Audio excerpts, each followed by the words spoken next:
இப்போ பண்ண போகிற ட்ரைனிங் வந்து லெஃப்ட் ஜாப் பஞ்சஸ் ஸ்டாண்டிங் பொசிஷனில் பண்ண போகிறீங்க. இந்த லெஃப்ட் ஜாப் பஞ்சு எப்படி ப்ராப்பராக பண்ணணும்னா, உங்களோட ஸ்டான்ஸு கரெக்டாக ஷோல்டர் ஓப்பன் பண்ணி வச்சிங்க. ஓகேவா?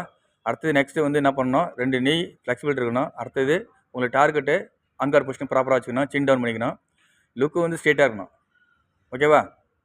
ரைட் ஹேண்ட் கார்டும் சரி, லெஃப்ட் ஹேண்ட் கார்டும் ப்ராப்பராக வச்சுக்கிங்க. உங்கள் டார்கெட்டை கவர் பண்ணி வைங்க. Ready card. செக் பண்ணிக்கோ. நீயே செக் பண்ணு. நீ ஃப்ளெக்சிபிலிட்டி இருக்கா பாரு. ரியர் லெக்கு ஃப்ளாட் ஃபுட்டில் இருக்கக்கூடாது. நல்லா ரைட் லெக் நீங்கள் நல்லா டோ புஷ் பண்ணால் மட்டும்தான் லெஃப்ட் ஹிப்பு நல்லா ட்விஸ்ட் ஆகும். ரைட் ஷோல்டர் ஃபார்வர்டு வரும். சின் டவுன் பண்ணி லெங்கை பஞ்ச் பண்ணுறீங்களா அந்த இடத்துல டார்கெட்டை வாட்ச் பண்ணுங்கள். காட். அப்.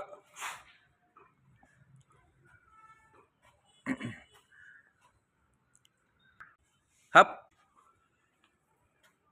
ரைட் ஹேண்ட் கார்டு நீ ஃப்ளெக்சிபிலிட்டி இருக்கான்னு செக் பண்ணிக்கோ. கிரவுண்டு கான்டெக்ட் ப்ராப்பராக வச்சுன்னு செக் பண்ணிக்கங்க. அப்.